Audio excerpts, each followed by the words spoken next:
Assalamualaikum warahmatullahi wabarakatuh. Alhamdulillah wassalatu wassalamu ala Rasulillah wa ala alihi wa sahbihi wa mawalah. Wa ashhadu an la ilaha illallah wahdahu la syarikalah wa ashhadu anna Muhammadan abduhu wa rasuluh. Apa hukumnya laki-laki memakai masker ketika ihram, baik ihram untuk haji atau untuk umrah? Apakah diperbolehkan ataukah tidak? Dan apabila ada uzur, apakah wajib membayar fidyah ataukah tidak? Insya Allah kita akan bahas itu. Dalam sebuah keterangan yang disampaikan oleh Ibnu Umar radhiyallahu anhuma, bahwa Nabi SAW pernah ditanya, "Ya Rasulullah, pakaian apa saja yang harus dikenakan oleh orang yang ihram?" Kemudian Nabi SAW menjawab, "La talbas al-qumus, walal amaim, walas sarawilat." Orang yang ihram tidak boleh memakai gamis, tidak boleh memakai imamah, tidak boleh memakai celana, tidak boleh pakai burnus, yaitu baju yang ada tutup kepalanya. Walal khifaf, tidak boleh pakai sepatu. Wala illa ahadun la yajidu na'lain falyalbas khuffain wal yaqta'huma asfala minal ka'bain, kecuali kalau dia tidak punya sandal, maka dia boleh pakai sepatu tapi dipotong bagian atasnya sehingga terbuka mata kakinya. Wala talbasu minats thiyabi syai'an massahu za'faran aw wars, dan tidak boleh memakai kain yang diberi minyak wangi atau wantex. Hadis riwayat Bukhari dan Muslim. Kemudian beberapa larangan bagi laki-laki ini, kemudian Nabi SAW juga menyampaikan larangan bagi wanita. Dalam riwayat Bukhari ada tambahan, wala tantaqibil mar'ah al-muhrimah wala talbas al-kuffazain. Wanita yang sedang ihram tidak boleh pakai niqab dan tidak boleh pakai sarung tangan. Lalu ada hadis yang lain, yaitu hadis Ibnu Abbas radhiyallahu anhuma. Beliau menceritakan, ada orang yang terjatuh dari ontanya ketika ihram, kemudian orang itu mati. Kemudian Nabi SAW berpesan, "Ighsiluhu bima'in wa sidrin wa kaffinuhu fi thawbayhi wa la tukhammiru ra'sah wa la wajhah." Mandikan dengan air dan daun bidara, kafani dengan dua kainnya, jangan kalian tutupi kepalanya dan tidak pula wajahnya. Fa innahu yub'atsu yaumal qiyamati mulabbiyan. Karena nanti orang ini akan dibangkitkan pada hari kiamat mulabbiyan, sambil bertalbiyah. Hadis riwayat Muslim. Selanjutnya, dengan berbekal 3 hadis ini, hadis Ibnu Umar yang diriwayatkan oleh Bukhari Muslim, kemudian hadis tambahannya yang juga dari Ibnu Umar diriwayatkan oleh Bukhari, dan juga hadis Ibnu Abbas, kita akan melihat bagaimana pendapat para ulama tentang hukum memakai masker bagi laki-laki. Ulama berbeda pendapat dalam memahami beberapa hadis di atas terkait hukum menutup wajah, termasuk memakai masker bagi orang yang ihram. Pendapat pertama mengatakan orang yang ihram tidak boleh menutup wajah, termasuk menggunakan masker, sehingga ini masuk bagian dari larangan ketika ihram. Dan kalau dia melanggar larangan, jika disengaja karena ada uzur, hukumnya boleh, namun dia wajib bayar fidyah, sebagaimana yang berlaku dalam keterangan yang Allah sebutkan di surat Al-Baqarah ayat 196, yaitu menyembelih hewan atau sedekah makanan kepada 6 orang miskin atau berpuasa. Ini merupakan pendapat Malikiyah dan pendapat Hanafiyah, serta pendapat yang difatwakan oleh Syekh Abdul Aziz Al-Utsyaih rahimahumullahul jami'. Dan alasan pendapat ini adalah dalam hadis Ibnu Umar, Nabi SAW melarang wanita pakai niqab, sehingga berlaku pula bagi laki-laki. Jika wanita yang butuh untuk tutup muka dilarang pakai niqab, apalagi laki-laki, maka laki-laki tidak boleh tutup wajah. Dan juga hadis dari Ibnu Abbas, di mana Nabi SAW melarang orang yang mati dalam kondisi ihram untuk ditutupi kepalanya dan ditutupi wajahnya, sebagaimana disebutkan dalam hadis Ibnu Abbas. Tayyib. Kita simak keterangan dalam Syarhul Kabir karya Ibnu Dardir, ulama Malikiyah. Beliau mengatakan, Wa hurrima 'ala ar-rajul sitru wajhin kullan aw ba'dan. Diharamkan bagi laki-laki untuk menutup wajah, baik secara keseluruhan atau sebagian. Aw ra'san kadzalik bima ya'uddu satiran, atau kepala dengan sesuatu yang dianggap sebagai penutup, katinin, seperti tanah liat. Sehingga misalnya ada orang mengambil tanah liat kemudian dia lelet-leletkan di mukanya atau di kepalanya sehingga menjadi tutup bagi wajah atau tutup kepala, hukumnya nggak boleh. Apalagi selainnya, seperti topi, karena wajah dan kepala berbeda dengan anggota tubuh lainnya, maka haram menutupinya dengan apapun yang secara umum dianggap sebagai penutup secara mutlak. Demikian kata beliau, dan ini bisa mewakili keterangan dalam mazhab Malikiyah. Kemudian kita beralih kepada kitab Al-Hidayah Syarhul Bidayah, yang ini merupakan kitab mazhab Hanafi. Di situ dinyatakan wala yughatti wajha, orang yang ikhram tidak boleh menutup wajahnya, wala ra'sa, dan juga tidak boleh menutup kepalanya. Liqaulihi alaihi salatu wassalam, berdasarkan sabda Nabi SAW, la tukhammiru wajhah wala ra'sah.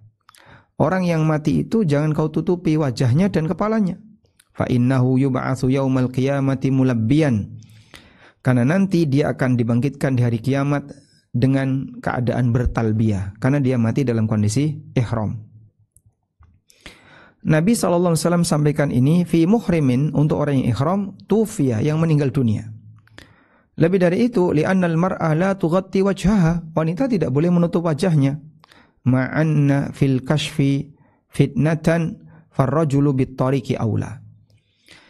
Padahal wanita ketika membuka wajahnya itu bisa memicu fitnah, tapi dilarang oleh Allah Ta'ala. Maka yang lelaki lebih nggak boleh lagi ketika mereka sedang ihram.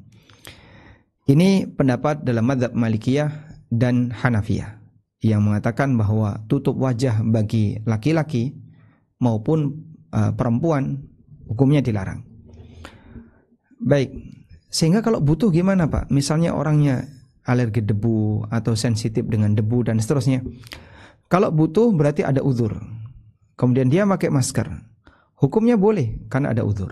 Tapi ada tanggung jawab yang harus dia lakukan, yaitu bayar fidyah. Selanjutnya, kita beralih ke pendapat yang kedua.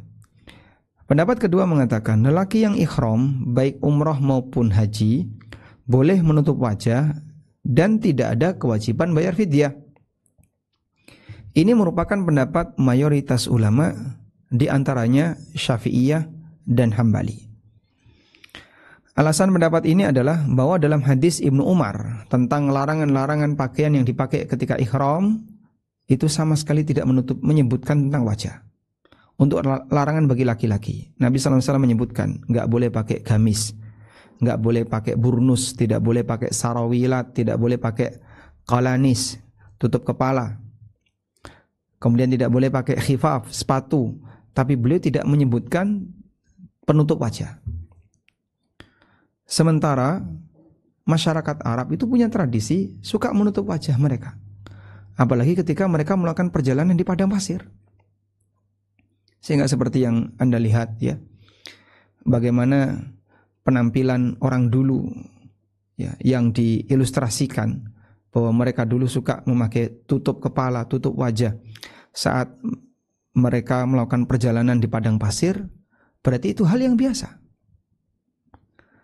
Sementara hadis Ibnu Abbas yang menyebutkan larangan menutup wajah bagi jenazah yang ihram, karena menutup wajah jenazah mengharuskan menutup kepalanya. Nah, sebab ketika kain ihram itu dipakai untuk tutup jenazah secara keseluruhan, otomatis nanti akan menyebabkan kepalanya tertutup. Maka Nabi SAW melarang, jangan tutup kepalanya juga wajahnya, agar kain ihramnya hanya sampai di leher ke bawah. Baik, di samping itu juga terdapat beberapa riwayat dari para sahabat bahwa mereka menutup muka mereka ketika ihram.